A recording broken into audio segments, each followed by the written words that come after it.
For your listening enjoyment, Edmund O'Brien as Johnny Dollar. George Donnelly, Swanson Industrial, Johnny. Afraid we're having engine trouble. Come again? We got a substantial policy on the Belo-Horizonte Railroad in Brazil, both equipment and personnel. It's only a small road, but our losses in the past few months have been extensive. What happened? 4 locomotives piled up in 2 months, 20 dead. We got a pair of conflicting reports. Looks like either insurance fraud or murder. With my luck, George, it's probably both.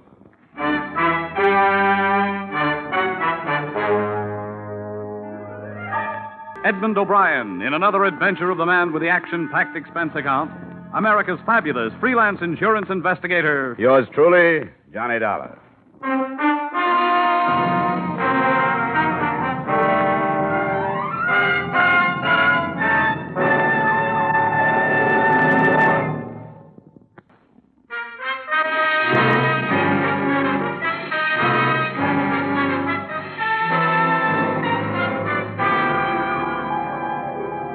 Expense account submitted by Special Investigator Johnny Dollar to Swanson Industrial Insurance Corporation of Hartford. Attention, George Donnelly. The following is an accounting of my expenditures during investigation of the Belo-Horizonte Railroad matter. Expense account item 1, $500.38, transportation Hartford to New York to Rio de Janeiro. I found the executive offices of the railroad, all right. Avenue Graca Arana, 392. But I didn't find the president, Mr. Benjamin J. Hulley. Reason? They'd taken him to the hospital that afternoon. A nurse at the Santa Maria told me that Benjamin Hulley had left strict orders that the minute I came in, I should be admitted to his room. I found him propped up in a bed. There was the smell of alcohol and boiled milk. Ulcers, peptic or duodenal, they don't know. Nobody knows. The end product of acid indigestion. Insurance? You'll have ulcers, too. Probably. It starts with heartburn, then the gnawing pain before meals. Then all of a sudden you've got them. The disease of the businessman. Hey, maybe we'd better postpone our talk for a while. Now, what's the difference whether I think about it or talk about it? This way, get it out of my system. Otherwise, it eats at me. Consider yourself a treatment. Well, we'll cut it short. I can give you a condensed version. 4 locomotives, 20 dead. But what am I giving you this for? You've got reports. 2 of them. One said accidental. The other said equipment had been tampered with. Ridiculous. Accidental. How could it possibly be accidental? 4 in 2 months. Easy, Mr. 4 in 2 months. Easy. Listen to the facts. One engine caved in a wooden trestle over the Rio dos Valles. A trestle that had held up for almost a half-century. 2 dead. Only cabin tender, luckily, could have been a freight. Another derailed at Bom Despacho. 2 more collided off a siding a few miles west of the port of Vittorio. Accidental, my foot. Who sent you the accidental report? Myers, Henry Myers, foreman of the roundhouse at Belo-Horizonte. That stupid, moronic, idiotic, blundering fool? Now, you're going to pop something carrying on like this, Mr. Hulley. If you don't calm down, I'm going to get kicked out of here. Don't treat me like a baby. I know what I'm doing. Now, I meant to write a personal letter to Mr. Donnelly thanking him for the checks. They were prompt, very prompt. Your company's to be complimented. We'd rather be informed. Just what kind of a railroad do you run, Mr. Hulley? Manganese. Nothing but manganese. A little bauxite, but not enough to cover the bottom of a gondola car. Manganese is our load. And if you ask me, that's the trouble right there. Where? Peter Yaradan. Who's Peter Yarada? He's beyond description, Mr. Dollar. The greediest, trickiest man I've ever known. I haul manganese for a competitor. At first, he tried to buy me out. I wouldn't settle. Then he used other methods. He spread vicious rumors about Belo-Horizonte Railroad stock being worthless. It almost ruined me. How about the crashes? Isn't there any evidence that someone tampered with the machinery? No, none. Whatever proof might have existed would have been destroyed in the crash. Which is exactly why I suspect Yaradan. Why, with this railroad in his hands, he'd control the entire market down here. Well, I think I've taken up enough of your time, Mr. Hulley. Mr. Dollar, I'm an old man. I've worked very hard. I started as an engineer with this railroad 25 years ago. Worked myself up to the presidency. Whatever this road is, I've made it.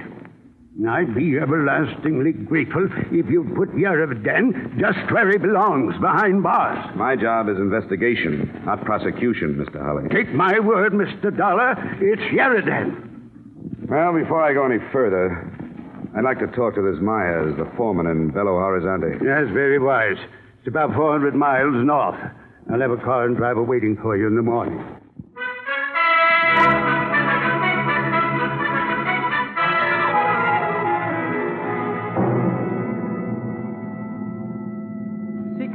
That is what my mother has named me. I do not know why. Perhaps after a pig or a cow. My mother named all her children after animals. It is what you might call nickname. Of course, nicknames are terrible things. They stick to you like paste. You like the way I drive? Ah, you drive swell. Swell? Good, fine, great. Oh, no, not that. The compliments are too much. Maybe fine, perhaps good, but not great. Why you go to Belo-Horizonte, Mr. Dollar? Business? You're silly. You're silly. You think you can keep your business from me? You think you're hiding something in the state of Minas Gerais? You're foolish to try. Then why am I going to Belo-Horizonte? Your name is Johnny Dollar. You investigate people for an insurance company. You are here by the engine crashes. You are going up to see Mr. Myers, who worked for Mr. Holly. You will find nothing. Is that enough? Why did you find out these bits of information? Around the town. How do you know I won't find anything? A brilliant mind. A gift of my father, who also had a brilliant mind. Tell me, do I really look like a driver? Why? What are you supposed to be? This is merely a costume. I am in reality a poet, philosopher, a seventh son. Say, can't you make this thing go faster, seventh son? Americans. Through the mountains faster. You're crazy. That is why you make so much money, and that is why Americans have ulcers.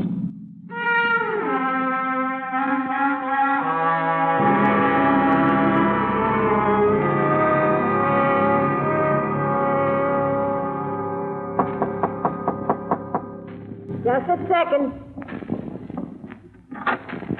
Yeah? My name is Dollar, Mrs. Myers. Yeah. I'm from Hartford, Connecticut, insurance investigator. I'd like to talk to your husband, if I may. He ain't here. When do you expect him? I don't know. Is it about the wreck? That's right. Well, I don't know if it'd be right to ask you or not. Well, it's up to you. I'm not from the police, you know. I suppose it'd be all right. Thanks. He's shaving. Oh, I got plenty of time. Saturday Evening Post just coming from the States, if you'd like to see it. Oh, fine, thanks. And there's caramels on the table. Never touched the stuff. I'd like you to know, Mr. Dollar. Yeah. Well, I'd like you to know Henry don't know a thing about this business. I just wanted to ask him some questions about the accident report he sent into our office. He wrote what he's seen, and that was all he wrote. I wouldn't be concerned, Mrs. Myers. And no matter what anybody says, Henry had no more to do with the busted pins in them rods than the man in the moon. He checked before it went out of the yard, and he checked just before... Uh-oh. Said enough. Get into the kitchen. I didn't say nothing to him. Go on. I didn't say a thing. She talks a lot. Dollar, did you see? That's right. She talks a great deal for a woman her age. Her parents let her gab all the time. Have a caramel? No, thanks. Say, what's this about busted pins? Yeah, she mouths. Come on, Myers. If you've got nothing to hide, there's no sense evading the questions. The pins were sawed. Somebody, I don't know. I should have checked them before they left the yard, but I didn't. That's why you reported the crashes as accidental? All right, I was scared. A man gets scared for his job. How do you know about the busted pins? After the wreck, one of the guys told me. You mean somebody knew the pins were broken, and he let the engine leave the yards? Yeah. Who? Come on, Myers. Who? You'll have to find that out yourself, Dollar. You're in plenty of trouble, Myers. I told you all I'm going to tell you. Now get out of here. Okay. But if you change your mind, I'll be at the San Carlos Hotel. I'll remember that. The San Carlos. All day.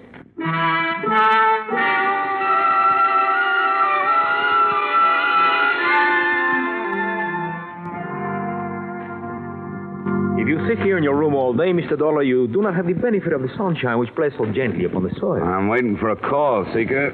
Are you certain you would not like another game of Monopoly? No, you won. Yes, company, you are dull. Sorry. If it were not orders, I would go back home. Yeah?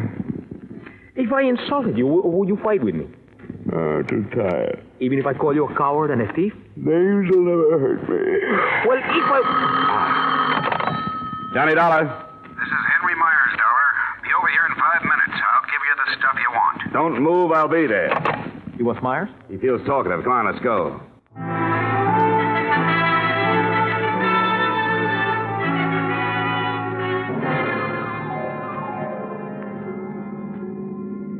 How did you know he would call? I didn't. Then why were you waiting? What else could I do? The American mind. Shrewd. Here. Let me over to the next corner. All right. And pick me up in about a quarter of an hour. No. I go in with you. All right, come on then. Do not run so fast. Oh, my ain't Pete. Pooped. Poop, Pete. No answer. Look on the floor. Myers.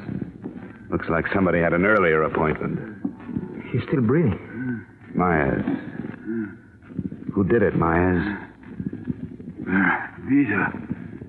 Go to their Vita. Their... He's dead. What is Bevita? Don't look at me, Seeker. I don't speak the language. Somebody's coming. It's Mrs. Myers. Come on, Seeker. Oh, hello. What you been doing? Talking to Henry? Don't go in there, Mrs. Myers. Why not? I get poison oak or something? It's my house. Don't, Mrs. Myers. It's your husband. What's the matter with him? He's dead. What? Somebody shot him. Let me in there. Mrs. Myers, please. Henry, I knew they'd do it. I knew they'd get him. I knew they'd get him.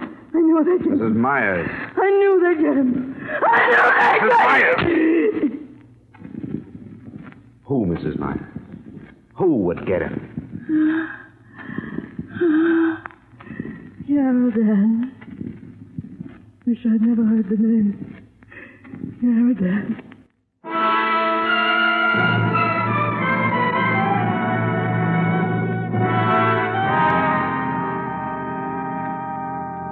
Come on, Mrs. Myers. Now try to remember. What does the word mean to you? Vervita. Is it a town? I don't know. A mountain? A person? Oh, try, Mrs. Myers. Your husband must have mentioned the word to you sometime. Look, if I remembered, I'd tell you, wouldn't I? Yeah. Well, the police probably Seeker called about half an hour ago. Come in. Mr. Taylor? Wrong house, Bud. Oh, permit me to refer to my pad. Oh, D-O-L-L-A-R. Dollar? That's right. Oh, good. I was sent to pick you up. Oh, really? By whom? No trouble. I am properly armed. The woman and your driver will also come. Better not argue, Mrs. Myers. He's the same one who killed Henry. He must be. Who's your boss, friend? Yaradan, Mr. Dollar. Peter Yaradan.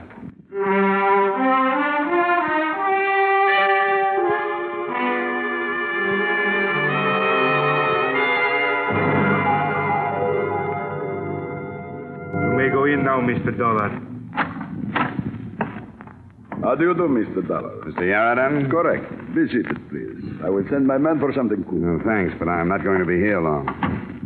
You have faith in my tolerance, Mr. Dollar? In your intelligence, Mr. Yaradan, a man of your reputation should know better than to play with guns. At times, a man of my reputation has no choice. Careful, Mr. Dollar. Let's get to the point. Very well. I hear that your investigation is not progressing very satisfactorily. I thought perhaps a rest might gain you a new perspective. I doubt it. Tell me, how is dear Mr. Hutt? He's not so good. Oh, shame. He tells so many tales that are untrue. He is lucky to be dying of natural causes. Something I hope I should be spared. Just keep piling up that manganese, Mr. Yaradan, and you won't have to worry. Is Mr. Hulley telling that silly story again?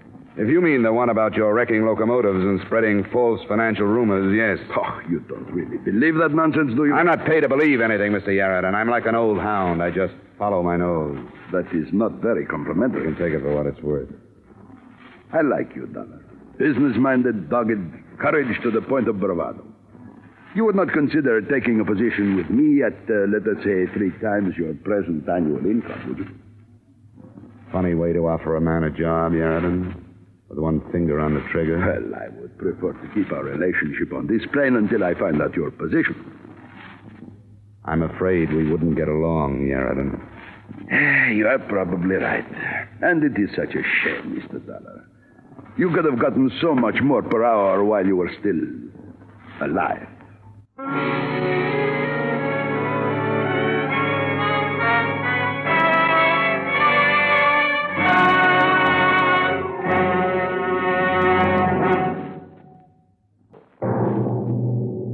And now, with our star, Edmund O'Brien, we return you to the second act of Yours Truly, Johnny Dollar.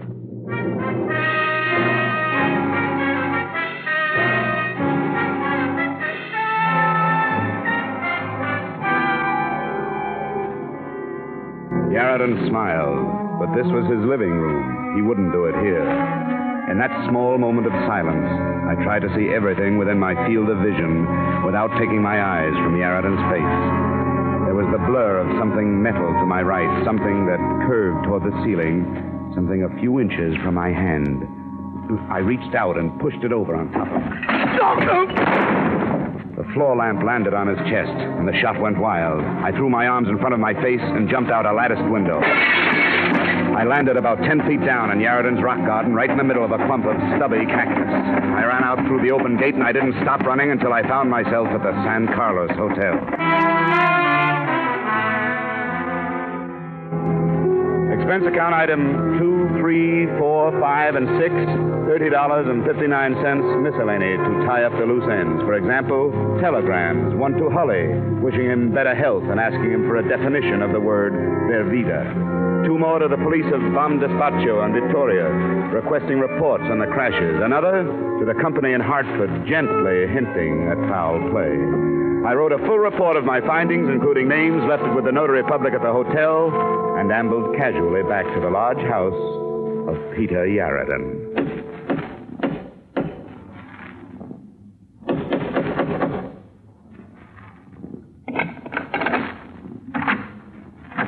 Hello, Bud. Well, don't just stand there with your teeth showing. Invite me in. Thank you. Now run to the study like a good little boy and tell your boss he has a caller. Hurry up now. Put up your hands, Mr. Dollar. Don't be silly. You don't think I'd come back here without adequate protection? Put that thing away. Come with me.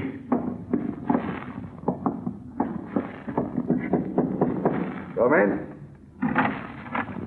Mr. Yarradin, it is Mr. Dollar. I'm back. Couldn't leave without getting an apology, Yarradin. This is a surprise seeing you again. All right, Flash, you can go. But, Mr. Yarradin, last time... It is all right. I will be perfectly safe. Yes, sir. I will be at the door. You made a brilliant exit, Mr. Dollar.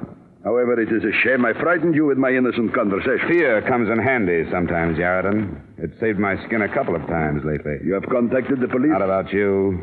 You have come alone? Alone. You have a remarkable mind, Dollar. You think I can allow you to leave this house? Not only leave this house, mister, but leave with some information. Remarkable. I filed a full report, complete with names, places, and time of day. If I'm not back to get that report in 2 hours, it goes to the police department. And just where did you file this report, Mr. Dollar? That's the little secret right there. I am holding 2 friends of yours, you know. I know. I would exchange their lives for the report. I'm sick of your office, Yarradin. You're going to release Mrs. Myers and Seeker, and you're going to tell me all about the word Vervida. How I wish I had a man like you working for me. Vervida, Yarradin. Of course, Vervida. But what you are really asking is, did I have any part in the railroad matter? You can answer that one, too. The answer is no. You don't believe me. Go on. The Belo-Horizonte Railroad has been on the verge of bankruptcy for 2 years. But Mr. Benjamin Hulley is a very stubborn man. I have offered to buy him out 1,000 times. And he'd rather sell to the devil. I think he would. You see, the manganese fields in the Minas Gerais are owned by a competitor of mine. A small competitor, but a competitor. These fields are very valuable. At the rate of their present exploitation, however, they make little profit. Small operation. Exactly. If I had the fields, I could make them pay, and pay very well. If I owned the railroad, I could boost the freight rates, force my competitor out of business, and take over the fields. But Hulley refuses to sell, even at a large profit. And the crashes? They should be obvious, especially to you, an insurance man. His railroad is failing. So he is scuttling his equipment and getting the insurance money. And Vervida? If I could get to him, I would have all the information I need to put Hulley where he belongs. Okay, Aaron. I sense something of disbelief in your tone. There are other possibilities. Oh. Right now, I'll keep them to myself. Dollar, I will give you $10,000 not to deliver your report. I'm glad you made that offer, Yaradan. That tells me a lot. Tells you what? That you've been giving me a nice mixture of fact and fancy. I'll bring Sika and Mrs. Myers down here. We're going back to the hotel.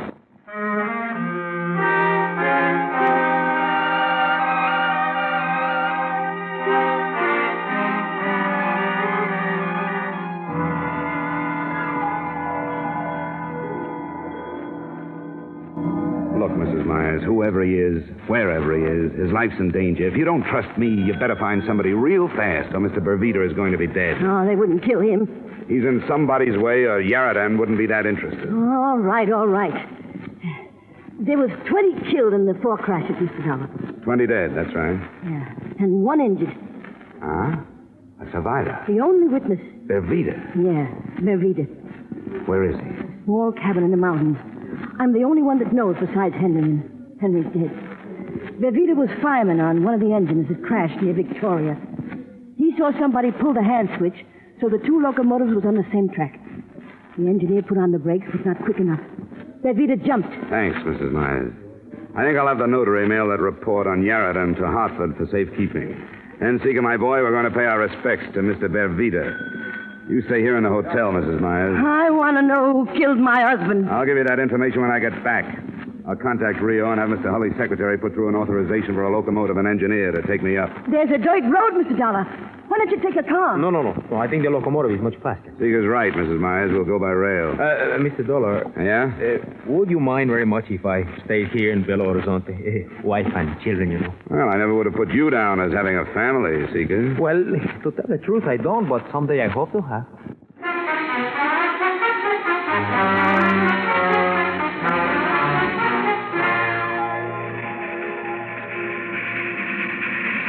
Should be around the next curve. That must be the place. Up ahead.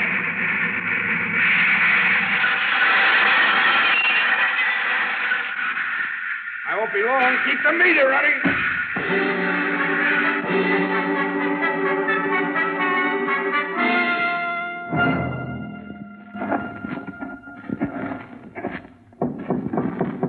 Who is it? My name is Dollar. What do you want? I want to talk to you. Come in. Hands up. Stay outside, Sika. Oh, it's late at night. Wolves, foxes. Stay outside. What do you want? I've come all the way up here to ask you a question, Mr. Bervita. I won't answer anybody's questions. Even for Henry Myers? What about Henry Meyer? They killed him. Good. I'm glad they got him. As much as I hate them, I hate him worse. He was the one who sought the wheel pins. I'm glad they got him. And who pulled the switch handle? I'm not answering any questions. Go away. Go away or I shoot. Go away. Look out! Down, Mr. Dollar! Who is it, Sika? It's so dark, I could not see. He's running toward the engine. Get that light out. We'll make too good a target at the door. Yes, come this way. He's just guessing, Sika. Yes, but that was a good guess. I could hear it. Come on, Sika. Let's get down to that engine. Oh, I wish I had a gun. I wish you had a gun. I wish one of the 2 of us had a gun. Hey, someone is climbing into the cab. The engine's on ahead. It will not take too long to start. Look, he's dumped the engineer to the ground. The engine is starting. We'll never get there in time. Stop! Stop! He's going too fast. There's a curve up ahead. Much too fast. Look! I can't make the curve.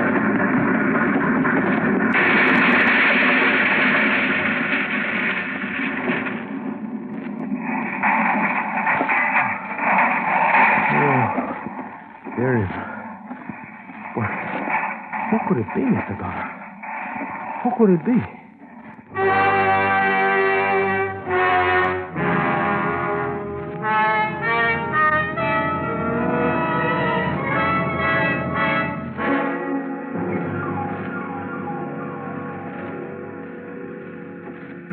There is nothing left of it, Mr. Dollar. Nothing but twisted pipe. Look out. Don't touch it, Sika. Most of it's still at boiling point. There is no sign of anyone. Yeah, but there was someone in that cab. Must be a trace of them somewhere around here. Come on, let's keep looking. But the boiler exploded. You think there is any part of a man in this bunch who wreck you crazy, Mr. Dollar? See? Look, up there. You find something? There's a wallet. The outside's burned to a crisp. Can you open? Yeah, but I can't read the cut. Wait. There's one that isn't burned. What does it say, Mr. Dollar? It says, this certifies that the holder is a 25-year member of the Railway Engineers of South America. And the name? What is the name? Benjamin J. Hulley, late president of the Belo-Horizonte Railroad.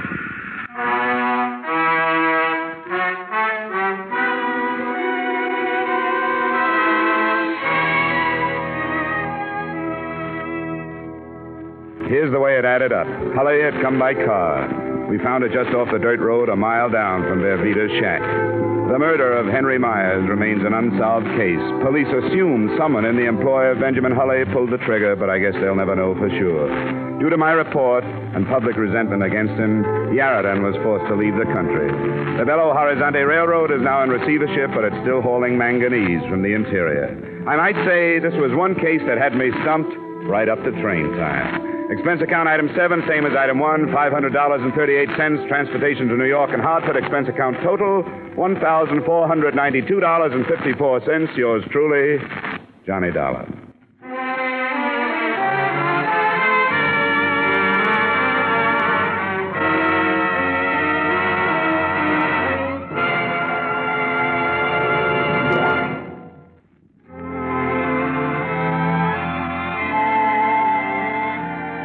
Yours truly, Johnny Dollar, stars Edmund O'Brien in the title role and is written by Gil Dowd and David Ellis with music composed and conducted by Leith Stevens. Featured in tonight's cast were Bob Griffin, Francis X. Bushman, Anthony Barrett, Martha Wentworth, Joe Duvall, Jack Carushin, and Ted DeCorsia. Yours truly, Johnny Dollar, is produced and directed by Jaime Del Valle.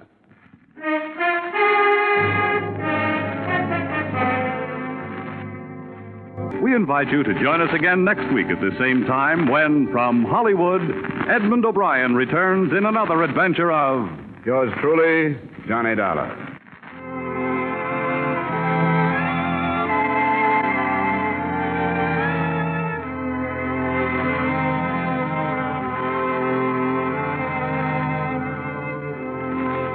Bob Stevenson speaking.